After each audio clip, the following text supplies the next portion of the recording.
Cela peut vous paraître long, lent, mais moi je ne m'en lasse pas. Je suis sur le fleuve, je suis au Congo. Je n'en reviens pas.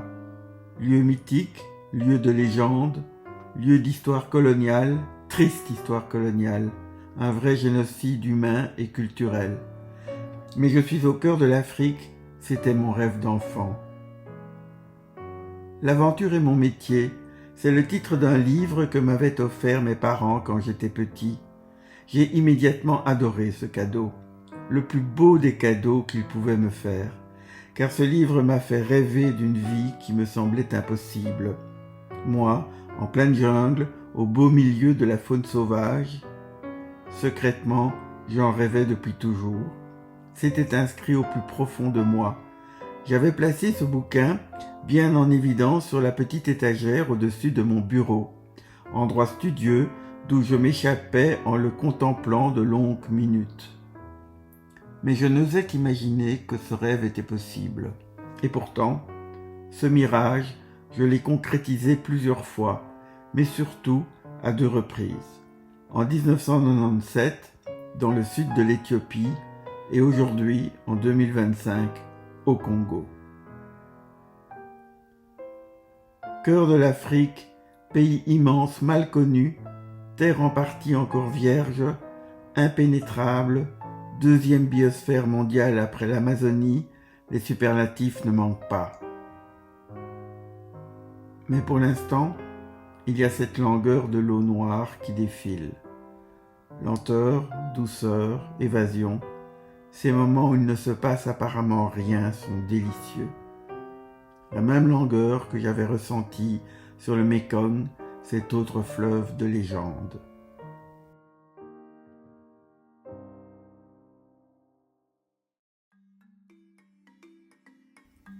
Les mythes, les légendes, la littérature, les films, les vieilles photos, l'histoire étudiée à l'école, transmise de génération en génération, tout ce qui fait rêver un aventurier comme moi.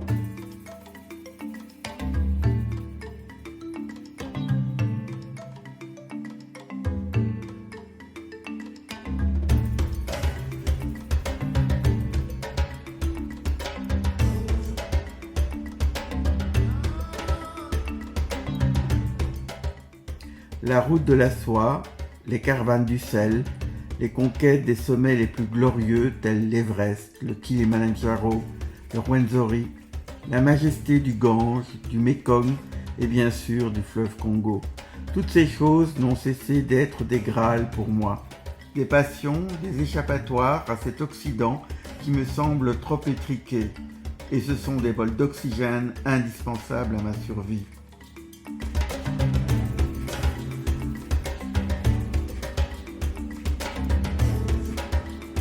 Oui, car beaucoup le savent, j'étouffe dans cet Occident emmuré de règles, de lois, de concepts d'ordre et de bonne conduite. Et j'aime l'anarchie des pays dits sauvages.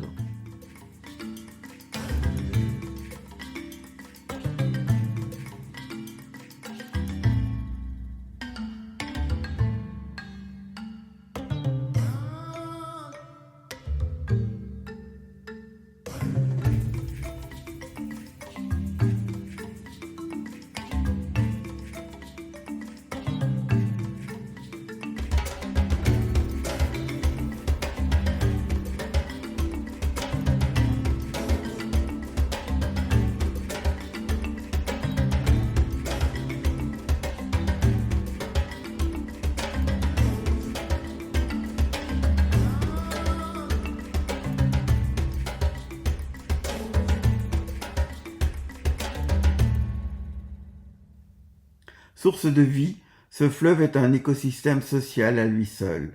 Il sert au ravitaillement des communautés villageoises, aux échanges commerciaux et humains entre les différentes villes et principalement entre Kinshasa et Kisangani. C'est l'autoroute du Congo, puisque les routes y ont disparu depuis bien trop longtemps.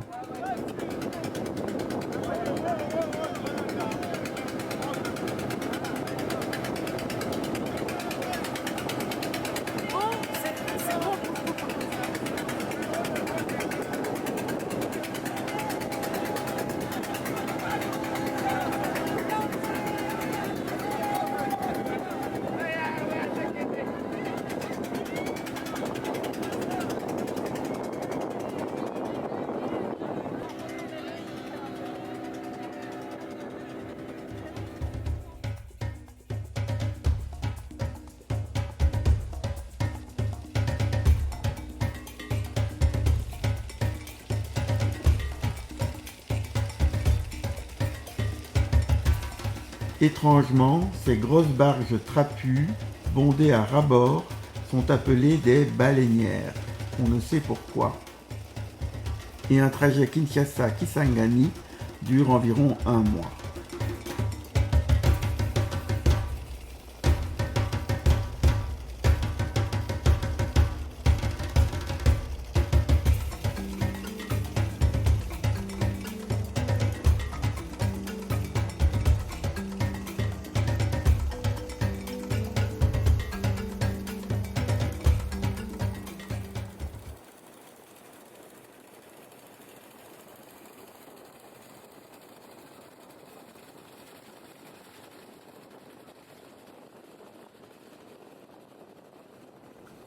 Mais avant le fleuve, il y a la ville.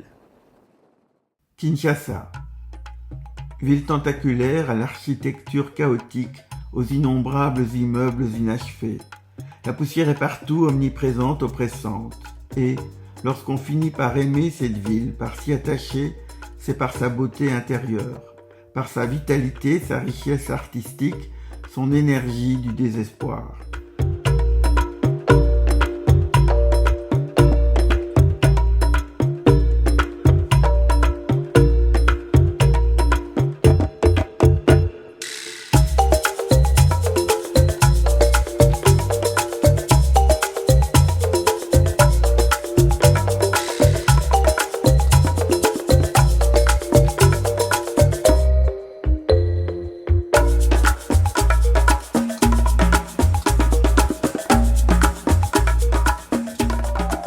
Il y a aussi le fameux système D, qui ravive ses habitants.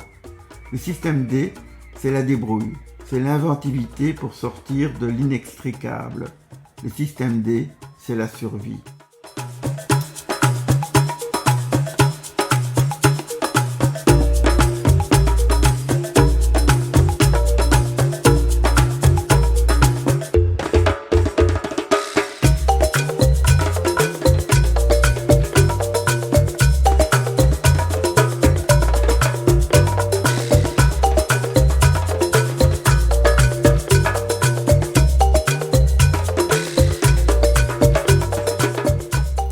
Women's Technology. C'est une femme quinoise qui a inventé les robots de feu de circulation. C'est ludique, c'est joli et c'est unique au monde. Et, paraît-il, un peu mieux respecté qu'un vrai policier. Ici, feu clignotant et robots immobiles, car nous sommes un dimanche.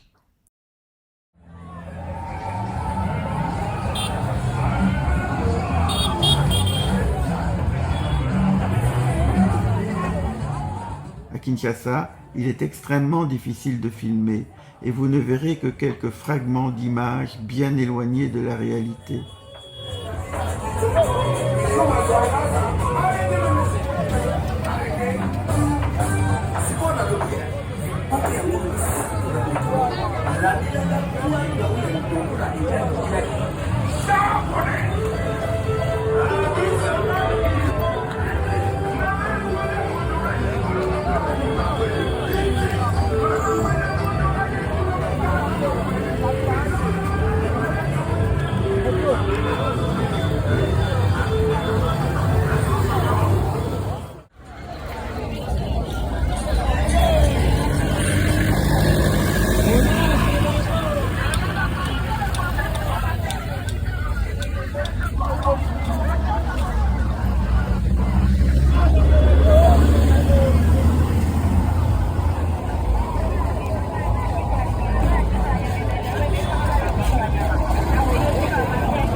On s'élève doucement.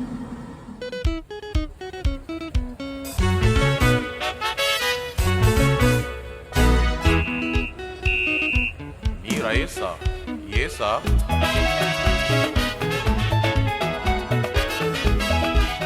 Et un tout grand merci à Glody pour m'avoir fait découvrir sa ville. Allô? Ça va? Pas de problème, pas de problème. On est avec Aimé là. Ah pas encore, on est dans les bouchons là. Ouais, voilà. Merci. Kinshasa, c'est aussi les embouteillages. Embouteillage et même embrouillage. Je viens d'inventer ces deux néologismes car parfois il faut être inventif pour décrire une situation complexe et inédite jamais vue ailleurs sur cette planète. Lorsque piétons, mototaxis, taxis, camionnettes et bus ne forment plus qu'un amas informe, sans fin, alors tout est immobile, comme figé pour l'éternité et imbriqué l'un dans l'autre, sans aucun ordre apparent. J'ai parlé d'un amas informe, je pense que le mot juste serait magma. Chaque interstice, chaque vide infime est immédiatement comblé par un piéton ou un véhicule qui tente vainement de s'échapper. Embouteillage, car parfois cela s'invective, cela chauffe, cela s'embrouille. Mais qui garderait son calme dans une telle situation ? C'est les fils piétonnes et c'est les deux dans le milieu.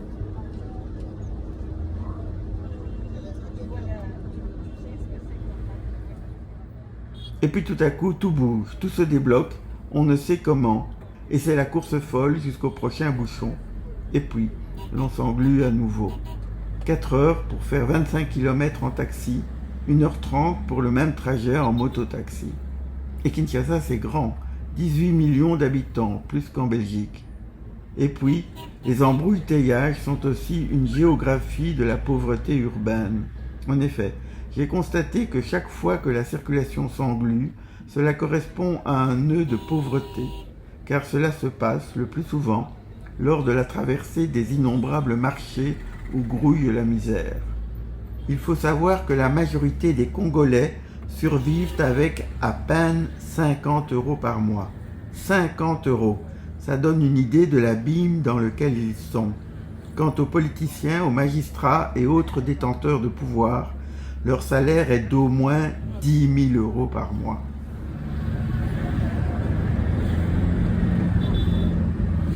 Voilà.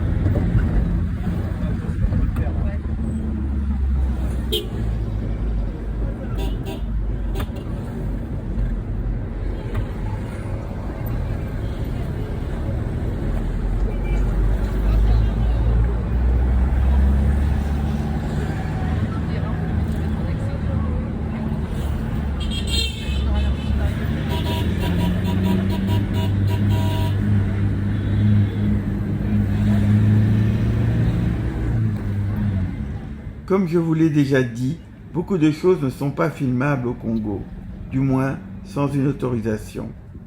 Alors je vais tenter de vous les dessiner avec des mots, car quand on pense avoir tout fait, tout vu à Kinshasa, on découvre soudain le grand port de Nsele, et l'on se retrouve plongé à nouveau dans l'inconnu et la démesure.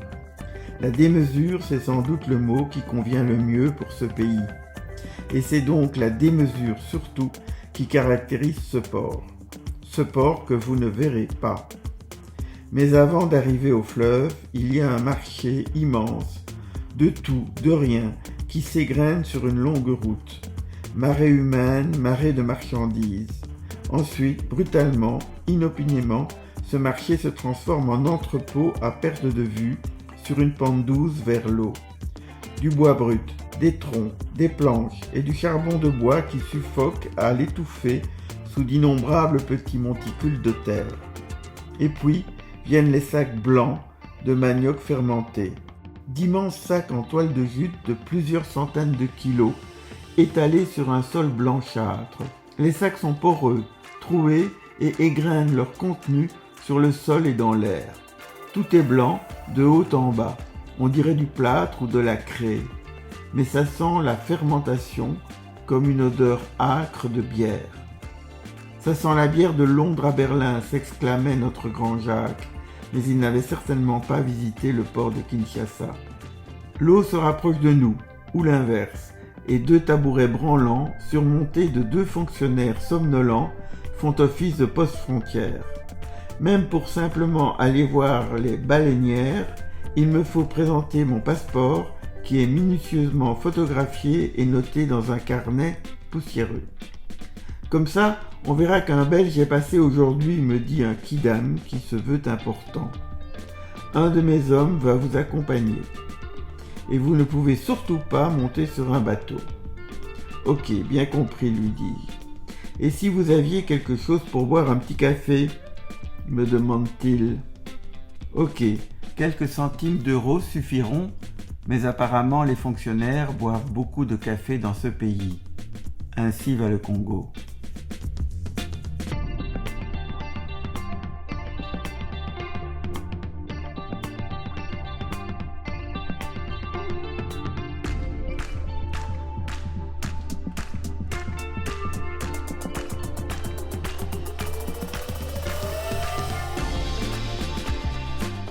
Ce n'est pas de ce port que nous sommes partis sur le fleuve, mais d'un tout petit port bien plus calme et situé un peu plus loin à Maluku.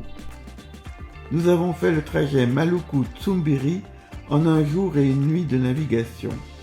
Ensuite, nous nous sommes installés près des villages d'Enkala, Enko et Bodjuna.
les autres, une bande. On est carrément en forêt. Ah, les bacs de bière. Attends, viens gamin. Viens, ça m'intéresse. C'est pas par là qu'il faut aller, c'est de l'autre côté.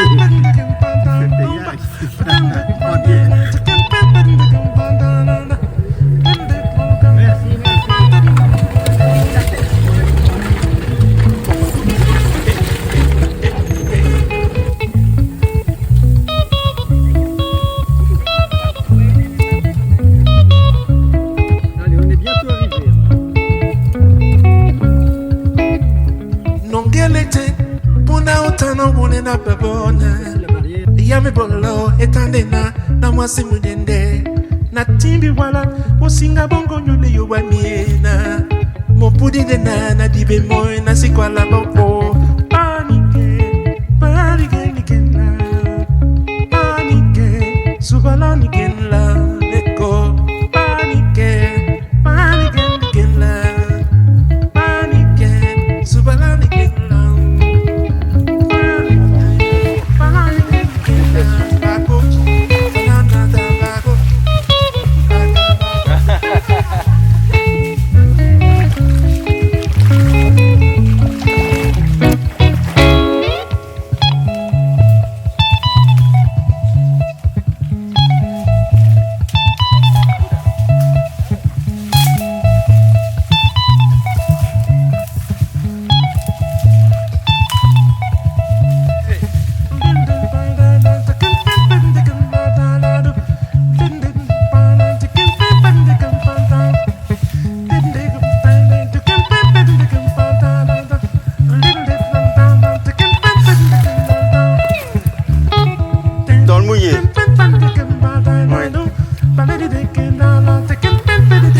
Faut essayer, mais moi, tout le monde est passé dans le mouillé.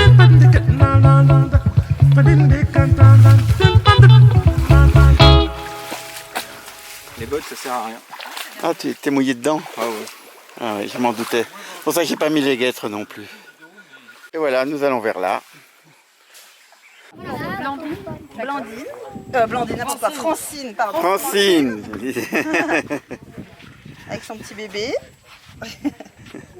Il est bien pour tout, hein. Ouais. Les gros yeux. Bon lait. Toute la famille, belle famille. Merci Maman Francine et Maman Monique de nous avoir si chaleureusement accueillis.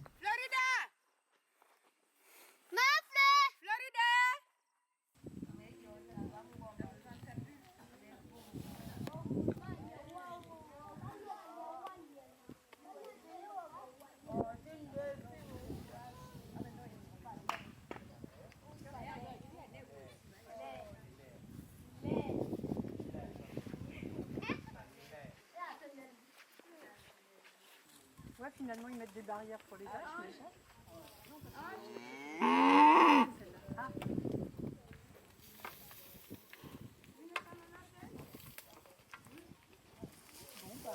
il est dormi en bas. Ils sont marqués au fer. Marqués au fer au couteau. Ah ouais.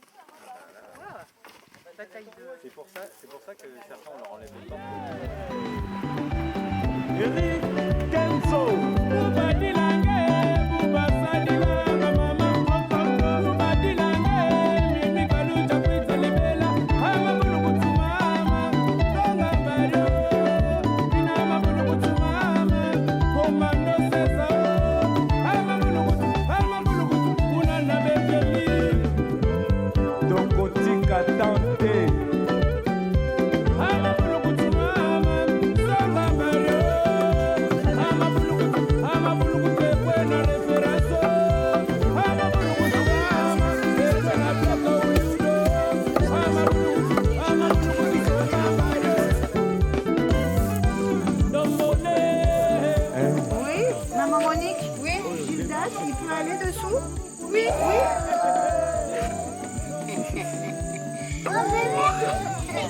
Calao. Vous voyez les calaos là-haut? Ouais.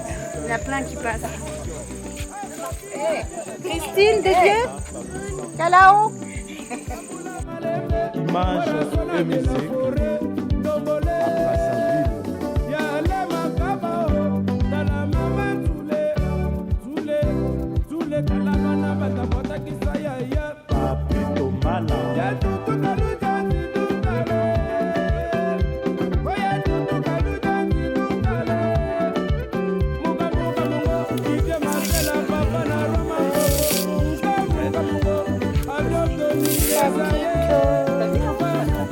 bah j'ai pas fait grand-chose.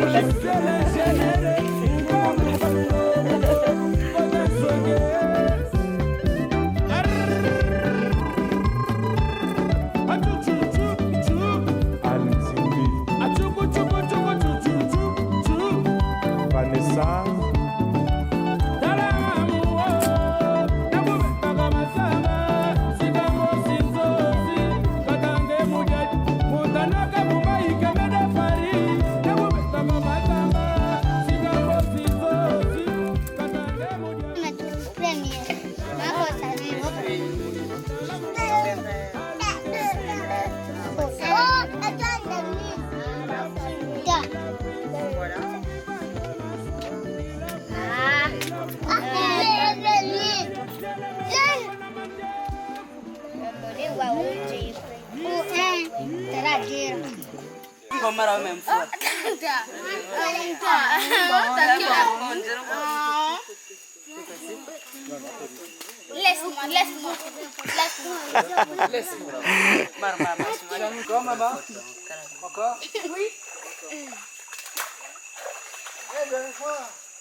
Ça c'est Bonobo. Et Jane. Ça c'est Bonobo.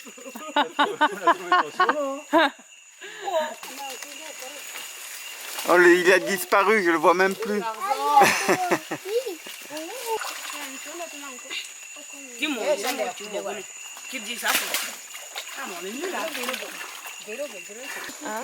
Ici c'est la barrage. Oui, pour retenir les poissons. Ça sera toujours. Je crois que c'est la jeunesse. Ouais, mais comme il y a du courant, les poissons.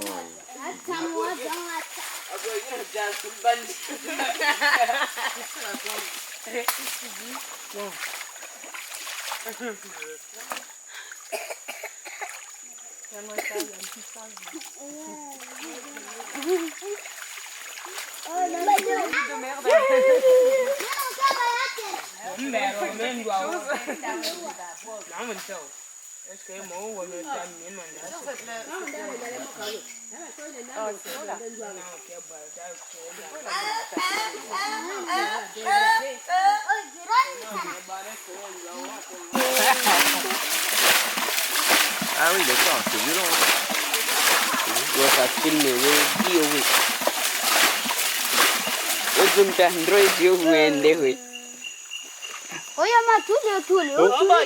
Le poignet.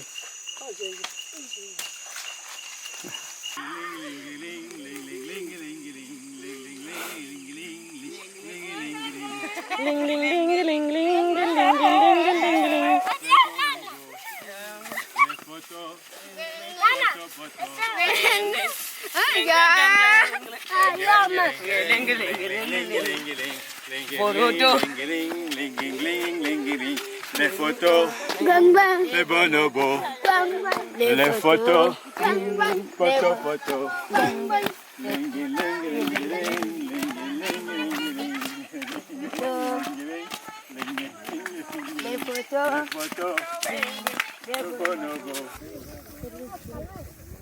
Pour les enfants des villages, notre passage est une véritable joie, un événement exceptionnel et nous sommes fort bien accueillis.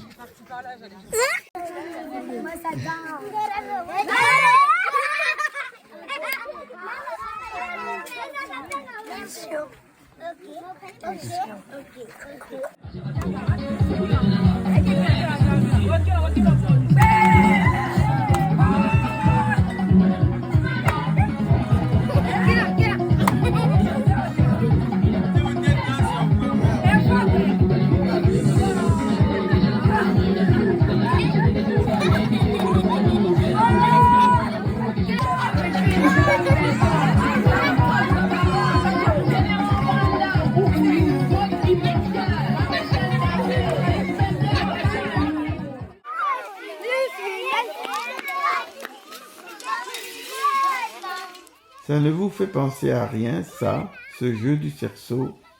Moi, j'ai pensé immédiatement à lui.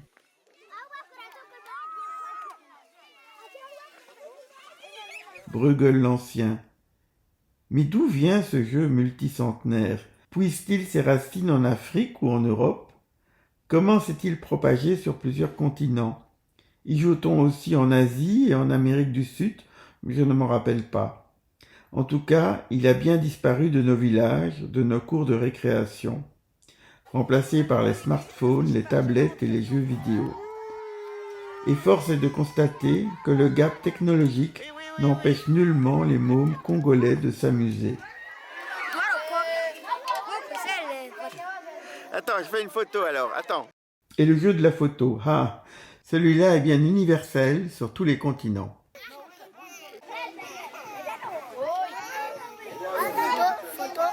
Le pur plaisir du narcissisme pour le plus grand bonheur des photographes.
Je n'ai jamais su si j'ai été victime d'attaques de moustiques, de puces ou de mouchettes sanguinaires.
Allez, oui, oui, toi aussi.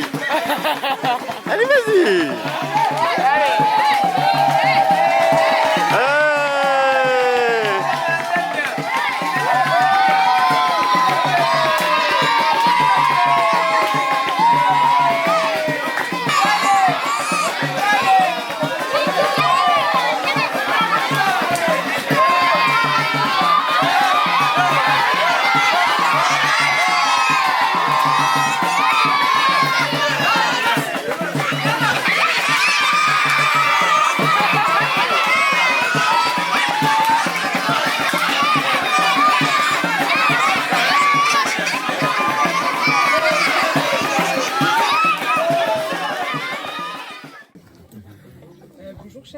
Je m'appelle Héloïse et je suis la binôme de Stéphanie pour cette session. Vous appelez qui?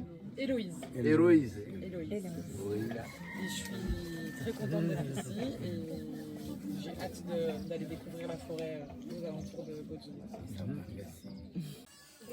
Passage obligé chez les chefs de village qui nous font un petit rituel pour notre entrée en forêt. Allez bien, revenez bien, allez bien, revenez bien. Et un petit coup de craie sur les avant-bras.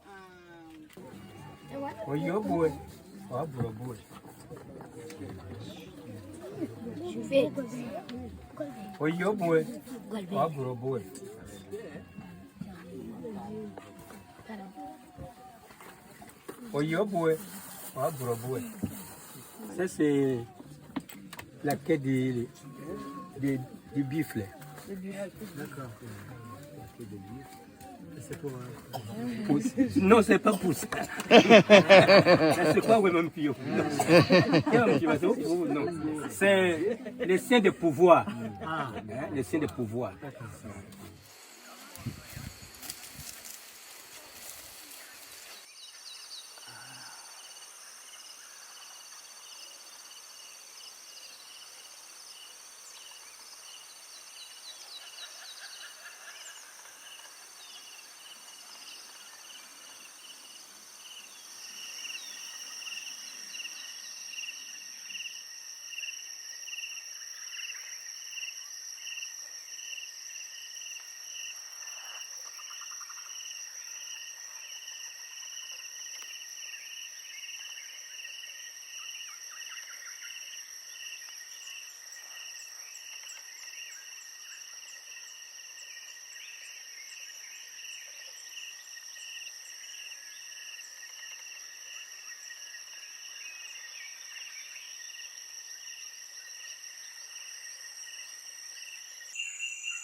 Voilà, le but du voyage est bientôt là. Vous allez enfin les voir, ces bonobos. Des cousins qui ont 98,7% de gènes en commun avec nous. J'avais déjà eu la chance d'observer de près les chimpanzés en Tanzanie et en Ouganda, et les gorilles en Ouganda également. Mais les bonobos sont endémiques du Congo, ce qui explique ce voyage. Comme on peut le voir sur cette carte, la région est constituée d'une mosaïque de forêts tropicales entrecoupées de savanes. C'est dans les forêts que nous allons les rencontrer. Nous les trouverons dans les zones entourées en jaune sur cette carte.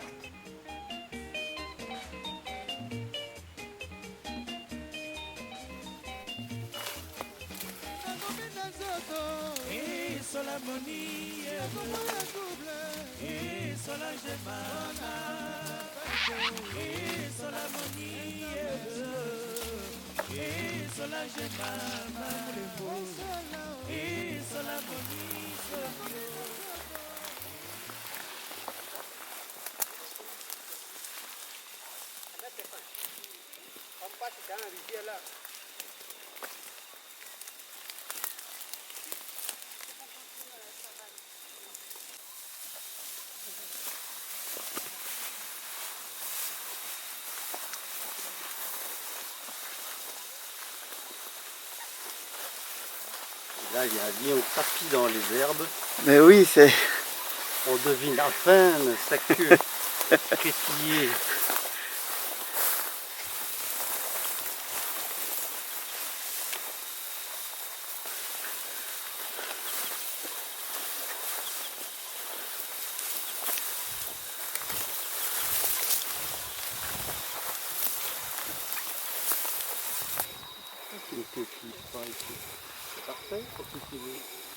La progression dans la savane est aisée, même si on disparaît quelquefois sous les hautes herbes. Mais en forêt, c'est une toute autre aventure. Le tapis forestier est très dense et les quelques traces de pseudo-sentiers sont encombrés de racines, de lianes, de troncs, de trous, et les pieds s'en mêlent dans tous ces embrouillamini. Il faut être vigilant pour ne pas tomber ou se tordre une cheville. Donc, concentration maximale vers le bas. Et paf, on se prend une branche ou une liane épineuse en plein visage. À force de regarder vers le bas, bien sûr.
Ces plantes qui nous embêtent et qui camouflent les bonobos lorsqu'ils sont au sol sont des marantacées.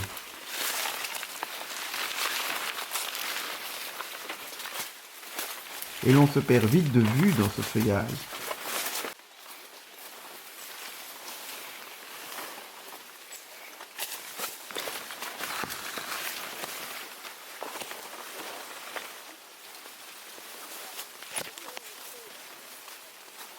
Ouf, ils sont là.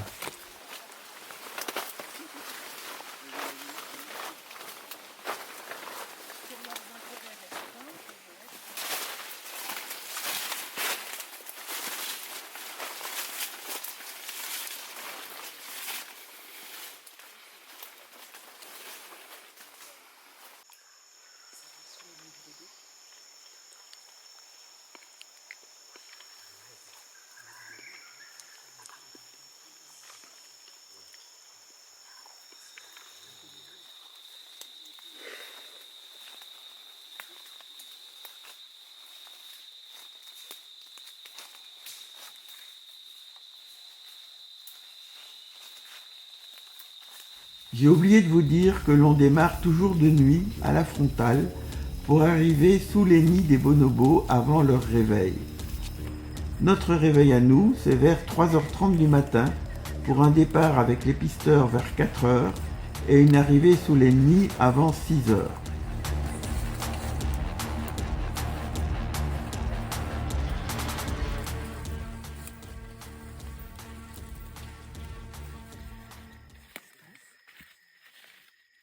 L'attente en silence, puis les premiers cris. Le premier cri est un cri d'alerte, lorsque le premier bonobo nous repère. Merci à Maïté pour avoir réussi à le capter, car c'est bref. Tendez l'oreille.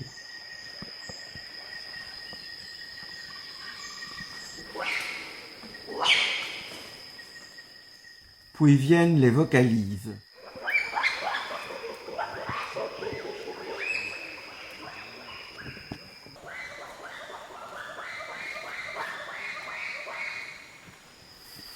D'abord juste des feuilles qui bougent,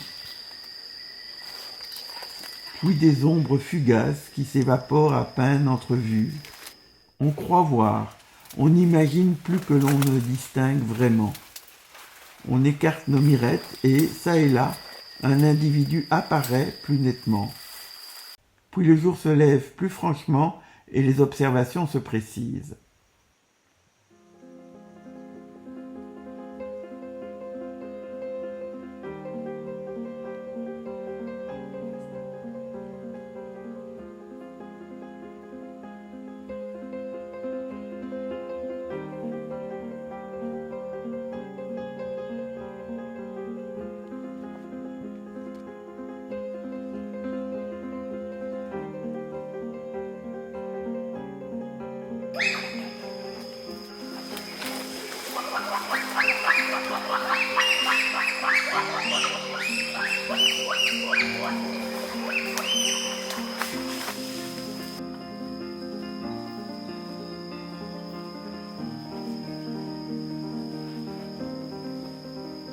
Dans cette région où nous sommes, les bonobos ont pu survivre malgré les nombreux villages, car les villageois Téké ne peuvent pas les chasser.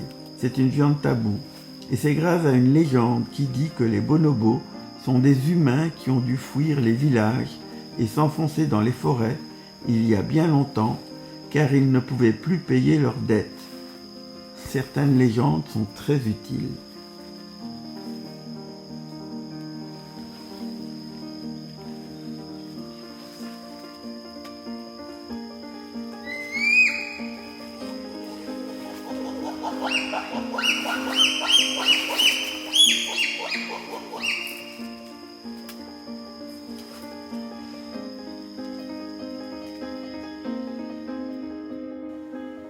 Moi, c'est leur regard qui me fascine. C'est par leur regard qu'ils me semblent tellement humains.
Mais par manque d'habitude, de patience, de temps ou de talent, je ne parviendrai pas à filmer certaines scènes essentielles.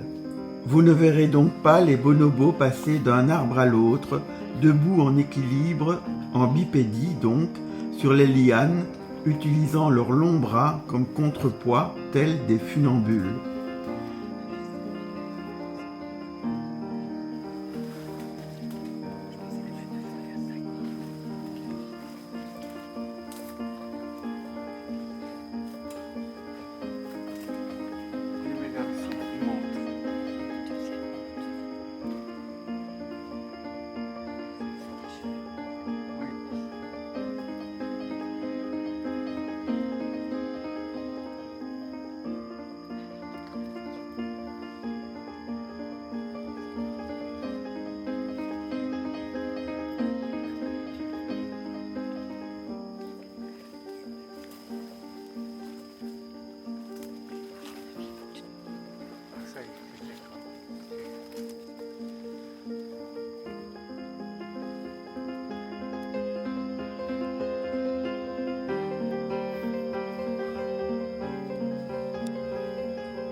Et malheureusement, vous ne verrez pas non plus l'épilogue de cette scène.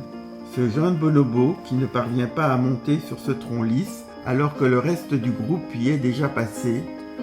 Isolé, c'est un peu la panique. Et de la tristesse aussi.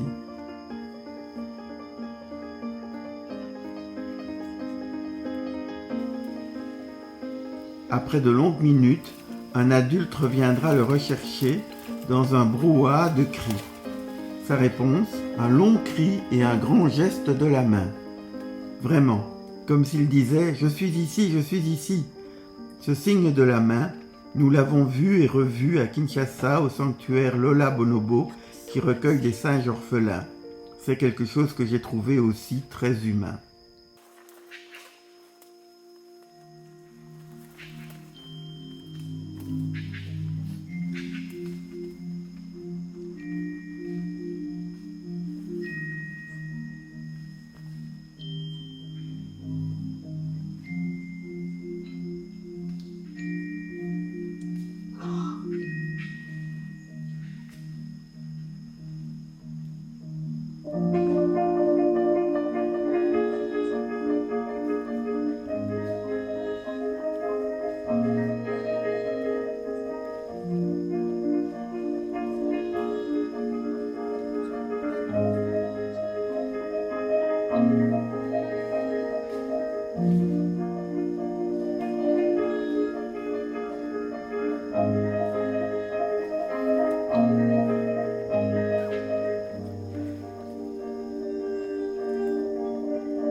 Une autre scène que j'ai pu observer à Kinshasa au sanctuaire Lola Bonobo, c'était deux juvéniles qui jouaient ensemble en se roulant l'un sur l'autre, tout en se chatouillant.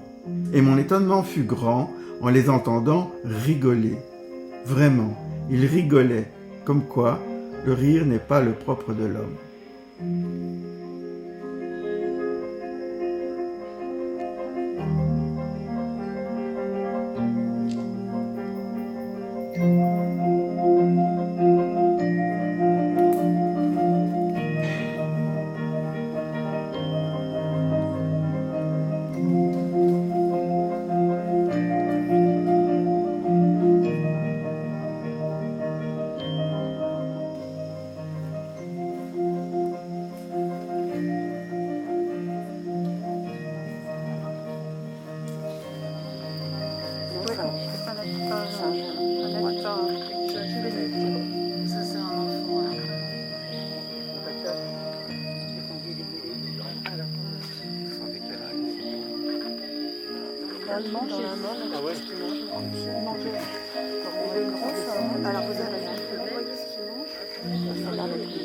C'est une femelle, c'est une femelle.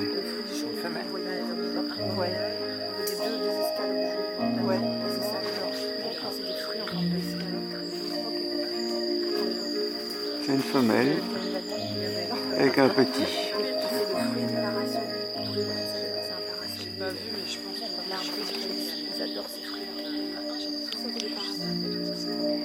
Le petit mange.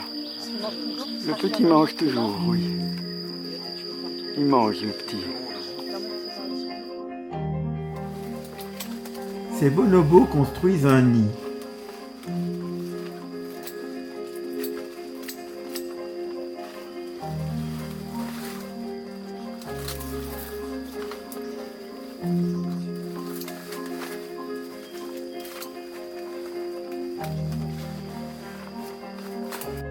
Lui aussi construit son nid.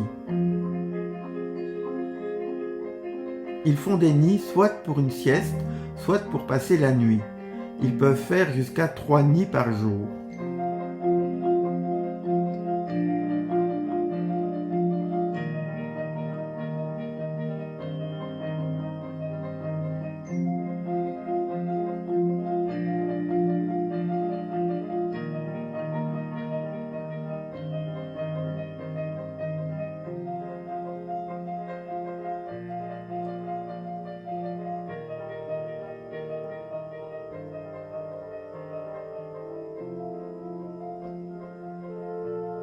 Il a perdu son pied probablement dans un piège à gibier.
Repérer les nids n'est pas toujours facile. Sur ces images, vous avez un nid frais en bas à gauche, un peu plus haut à droite, un nid défraîchi, et encore plus haut, un vieux nid.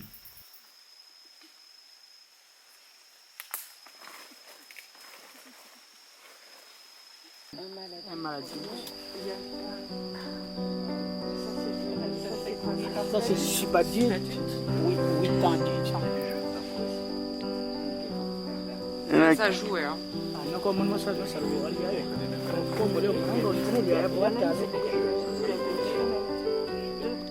Oui, ça c'est du jeu, hein. Ils se poursuivent, ça c'est sûr. Ah, c'est bon. Ah, ça c'est Subadie.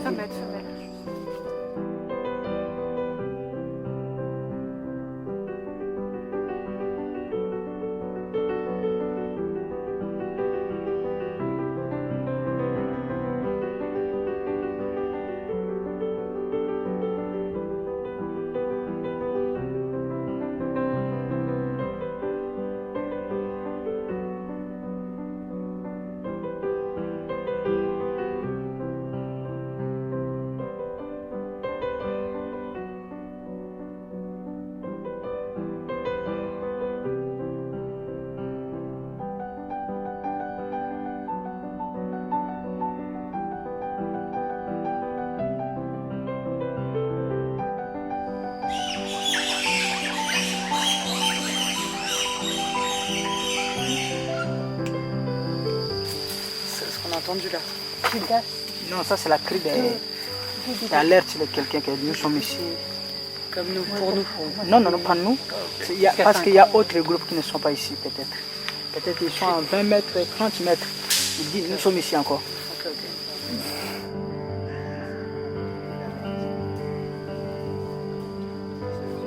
Ces beaux arbres sont des parasoliers et les bonobos adorent leurs fruits.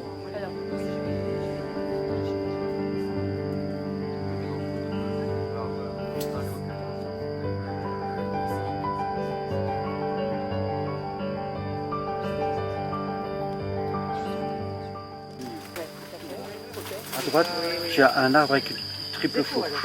À droite, tu as un nid. Tu prends la fourche de gauche, tu as un nid et il est là. Et pour toi, en réalité, il est juste derrière.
Et en apothéose, merci à Valérie, Franck et Didier, nos photographes animaliers, pour leurs magnifiques photos de bonobos.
Notre chef de meute, à 3-4 heures, elle nous rameute pour prendre la piste au plus tôt, pour aller voir les bonobos. Il y a Élise, la scientifique, qui nous apprend l'informatique, pour entrer toutes les données sur nos cousins, les chimpanzés, oups, l'éthologie et tout le topo, tout sur les branches de bonobo. Il y a Maïté, dessinatrice, qui pense qu'il rêve dans sa matrice, qui trouve que tout le monde est beau, enfin surtout les bonobos. Frédéric, notre grand sage, toujours partant plein de courage, et qui a toujours un bobo, on me laisse ce petit bobo bonobo.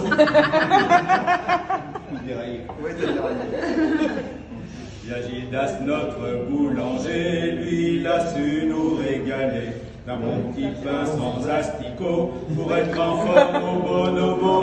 Il y a Christine, notre infirmière, rigoureuse et bonne mère, qui nous raconte tous les bobos des humains et des bonobos. Son mari Didier l'ornitho, qui fait 300 mètres en 2 heures, et qui pourrait bien plein de bonheur quand il a vu quelques oiseaux. Il y a Didier, notre érudit, qui croit toujours ce que l'on dit. Coucou au bonobo, même quand il faut se lever tôt.